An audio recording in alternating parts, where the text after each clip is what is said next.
പരിവർത്തനത്തിന് വേണ്ടി കലഹിക്കുന്ന അല്ലെങ്കിൽ സംഘർഷമുണ്ടാക്കുന്ന ആൾ എന്ന വിശദീകരണമാണ് വിപ്ലവകാരി എന്ന വാക്കിന് നിഘണ്ടു നൽകുന്നത്. അതുകൊണ്ട് തന്നെ വിപ്ലവം എന്നതിന് ഇന്ന് കലാപമെന്നല്ല മാറ്റം എന്നാണ് പ്രധാനമായ അർത്ഥം. എന്ന് മാത്രമല്ല, എല്ലാ വിപ്ലവത്തിലും സംഘർഷം ഉണ്ടാകണമെന്ന് നിർബന്ധവുമില്ല. മുൻകാല രീതികൾക്ക് പകരം പുതിയൊരു ശൈലി വരുമ്പോൾ അതിനെ വിപ്ലവം എന്ന് വിളിക്കുന്നത് പത്രങ്ങളുടെ പഴയകാല ശൈലിയാണ്. അതുകൊണ്ടാവാം സംസ്ഥാനത്തെ അംഗനവാടികളിൽ സാധാരണ കൊടുക്കുന്ന ഉപ്പുമാവിനൊക്കെ പകരം ബിരിയാണി കൊടുക്കാൻ തുടങ്ങിയപ്പോൾ അതിനെ ബിരിയാണി വിപ്ലവം എന്ന് ഒരു പത്രം വിളിച്ചത്. പറഞ്ഞു വരുമ്പോൾ ബിരിയാണി വിപ്ലവം എന്നല്ല ആ പത്രം എഴുതിയത്. ഒരു കൊച്ചു കുഞ്ഞ് ഇൻസ്റ്റാഗ്രാമിലൂടെ ബിർണാണി വേണം എന്ന് പണ്ട് പറഞ്ഞിരുന്നു. ഈ കൊച്ചു കുഞ്ഞിൻ്റെ ആവശ്യം അനുസരിച്ച് ബിരിയാണി നൽകിയപ്പോൾ അതിനെ ബിർണാണി വിപ്ലവം എന്ന് പത്രം എഴുതുകയായിരുന്നു.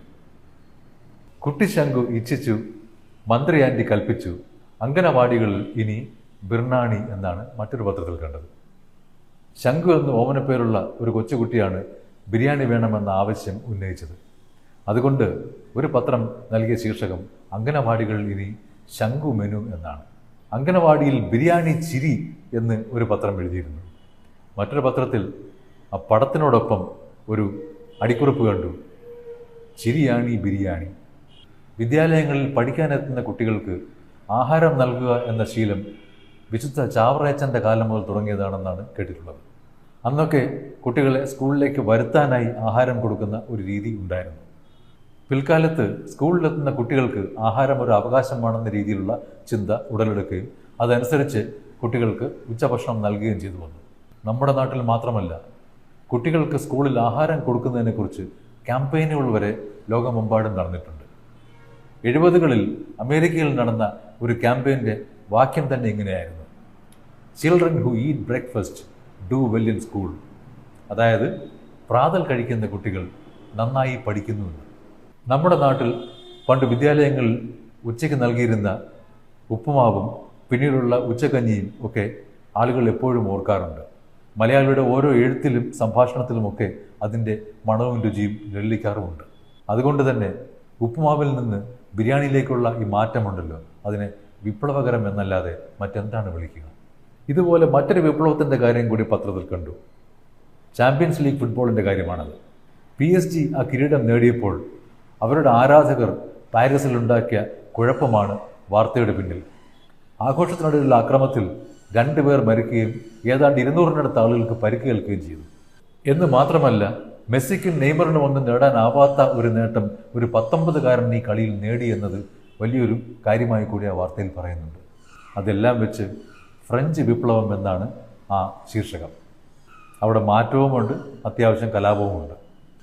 പന്തുകളിയുടെ കാര്യം പറയുമ്പോൾ മറ്റൊരു ലീഗ് കിരീടം കൂടെ പറയണമല്ലോ. ഒരു ഇംഗ്ലീഷ് ഫുട്ബോൾ ക്ലബ്ബ് നേടിയ കിരീടത്തിൻ്റെ കാര്യമാണിത്.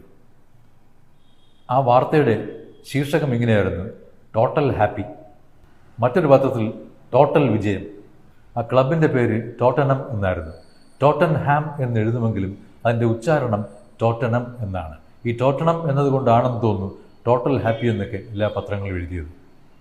ഒരു പത്രം മാത്രം ടോട്ടനാം എന്ന് വ്യക്തമായി എഴുതുന്നു. അതാണ് അതിൻ്റെ ശരിയായ ഉച്ചാരണവും. തിരഞ്ഞെടുപ്പുകൾ ജനാധിപത്യത്തിൻ്റെ മാത്രമല്ല വാർത്തയുടെയും മഹാ ആഘോഷമാണ്. ഉപതിരഞ്ഞെടുപ്പ് നടക്കാനിരിക്കുന്ന നിലമ്പൂരിലെ വാർത്തകൾ കൃത്യമായി എല്ലാ പത്രങ്ങളിലും കാണുന്നുണ്ട്. ഇത്തരം വാർത്തകൾക്കായി ഒരു പൊതു ശീർഷകം നൽകുന്ന രീതി പത്രങ്ങൾക്കുണ്ട്. നിലമ്പൂർ എന്ന പേര് വെച്ചുള്ള ഈ ശീർഷകങ്ങൾ കാണാൻ രസമുണ്ട് താനും. നിലമ്പൂരോട്ട് എന്നാണ് ഒരു പത്രം എഴുതിയിരിക്കുന്നത്. ആ നിലമ്പൂരിലെ വോട്ട് എന്നുള്ള അർത്ഥത്തിലാണ്. അതുമല്ല, എല്ലാവരും നിലമ്പൂരോട്ട് പോകുന്നു എന്ന് വേണമെങ്കിൽ ആകാം. എമ്പുരാൻ എന്നൊക്കെ പറയും പോലെ നിലമ്പുരാൻ എന്ന് ഒരു പത്രം എഴുതിയിട്ടുണ്ട്. മറ്റൊരു പത്രത്തിന് പൂരത്തോടാണ് കമ്പം, അതുകൊണ്ടാണല്ലോ നിലമ്പൂരം എന്ന് എഴുതിയിരിക്കുന്നത്. ഇനി 4-മതൊരു പത്രത്തിന് പോരിലാണ് താല്പര്യം, നിലംപോര് എന്നാണ് അവിടുത്തെ ശീർഷകം. IPL ക്രിക്കറ്റിൻ്റെ 18ാമത് ട്രോഫി റോയൽ ചലഞ്ചേഴ്സ് ബാംഗ്ലൂരിന് ലഭിച്ചപ്പോൾ പത്രങ്ങളിലൊക്കെ അത് വലിയ വാർത്തയായത് സ്വാഭാവികം മാത്രം. കുറേ വർഷമായി ഈ കളി നടക്കുമ്പോഴൊക്കെ ബാംഗ്ലൂർ ടീമിൻ്റെ ആരാധകർ പറയാറുണ്ട്, ഈ സാലെ നമ്മുടെ കപ്പ്, അതായത് ഈ വർഷം കപ്പ് നമ്മുടേതായിരിക്കുമെന്ന്. അത് 1.5 പതിറ്റാണ്ടായി പറഞ്ഞു വരുന്നു, കപ്പ് മാത്രം അങ്ങ് ചെന്നില്ല. പക്ഷേ ഇത്തവണ അതങ്ങ് യാഥാർത്ഥ്യമായി. അതുകൊണ്ടാവാം ഒരു പത്രം എഴുതിയിരിക്കുന്നത് നമ്മ ബംഗളൂരു എന്ന്. ഈ കളിയിലെ ടോപ്പ് സ്കോറർ വിരാട് കോഹ്ലിയാണ്. അതുകൊണ്ട് തന്നെ വിരാടേ നിനക്കായി എന്ന് ഒരു പത്രത്തിൽ എഴുതിയിട്ടുണ്ട്. വിരാട കിരീട ധാരണം എന്നും ഒരു പത്രം എഴുതിയിട്ടുണ്ട്. വിരാട് കോഹ്ലിയെ പലരും കിങ് കോഹ്ലി എന്ന് വിളിക്കുന്ന ഒരു രീതിയുണ്ടല്ലോ. അതുകൊണ്ട് ഒരു പത്രത്തിൽ എഴുതിയിരിക്കുന്നത് ഇങ്ങനെയാണ്: അഹമ്മദാബാദ് സ്റ്റേഡിയത്തിൽ IPLലെ കപ്പും കിങ്ങും കണ്ടുമുട്ടി എന്ന്. ജയിച്ചത് റോയൽ ചാലഞ്ചേഴ്സ് ആയതുകൊണ്ട് ബംഗളൂരു റോയലായി എന്ന് ഒരു പത്രം ശീർഷകം നൽകിയിട്ടുണ്ട്. മറ്റൊരു പത്രത്തിൽ റോയലൂരു എന്നാണ് കിടക്കുന്നത്. അവരും ഒന്നാം പേജിൽ കിങ്സ് ബാംഗ്ലൂരു എന്നെഴുതിയിട്ടുണ്ട്. എന്നാൽ ഈ പത്രത്തിലെ റിപ്പോർട്ടിൽ കിങ് എന്നുള്ളതിന് പകരം മറ്റൊരിടത്ത് എഴുതിയിരിക്കുന്നത് ടീമിലെ വലിയേട്ടൻ എന്നാണ്. ഒരു പത്രത്തിൽ ഒരേ ഒരു രാജാവെന്നും വിരാട് കിങ്ഡം എന്നുമൊക്കെ എഴുതി കണ്ടു. 18 എന്നൊരു സംഖ്യ ഉള്ളതുകൊണ്ടാകാം മധുര 18 എന്നുള്ള രീതിയിൽ 1-2 സ്ഥലത്ത് എഴുതി കണ്ടിരുന്നു. അതൊരു പതിവ് ശീലവുമാണല്ലോ. ഇതുകൊണ്ടൊക്കെ ആവാം ഒരു ഇംഗ്ലീഷ് പത്രം ശീർഷകം നൽകിയത് വെയിറ്റിംഗ് എൻഡ്സ് അറ്റ് 18 എന്നായിരുന്നു. കളിയായാലും കാര്യമായാലും രാജാവിനോടൊക്കെ ആളുകൾക്ക് ഇപ്പോഴും വലിയ പ്രിയമാണെന്ന് തോന്നുന്നു. അങ്കണവാടികളുടെ കാര്യം പറഞ്ഞാണല്ലോ തുടങ്ങിയത്. സ്കൂൾ വിശേഷം പറഞ്ഞു നിർത്താം. പുതിയ അധ്യയന വർഷം തുടങ്ങി. അതിൻ്റെ ഭാഗമായി ഒരു പത്രം എഴുതിയിരുന്നത് ദേ ബെല്ലടിച്ചു എന്നാണ്. സ്കൂളുകൾ ഇന്ന് മിഴി തുറക്കുമെന്ന് ഒരു പത്രത്തിൽ കണ്ടിരുന്നു. അക്ഷരോത്സവം എന്ന് എഴുതിയവരുണ്ട്. അക്ഷരലഹരി എന്നെഴുതിയ ഒരു പത്രവുമുണ്ട്. ലഹരി ഉപയോഗം ഇക്കാലത്ത് ഏറ്റവും വലിയ വെല്ലുവിളിയായി വിദ്യാലയങ്ങളിൽ പോലും നിൽക്കുന്നതിൻ്റെ പശ്ചാത്തലത്തിൽ അക്ഷരലഹരി എന്നത് ഒരു നല്ല കാര്യമായി തോന്നി. സ്കൂളുമായി ബന്ധപ്പെട്ട വാർത്തകളിലൊക്കെ ഇംഗ്ലീഷ് പദങ്ങൾ കയറ്റുന്നത് ഒരു പതിവാണ് പത്രങ്ങൾക്ക്. അത് ഇംഗ്ലീഷ് അക്ഷരത്തിൽ തന്നെ എഴുതുന്ന രീതിയുമുണ്ട്. ഒരു സ്ഥലത്ത് ബി സ്കൂൾ എന്നെഴുതിയിട്ടുണ്ട്.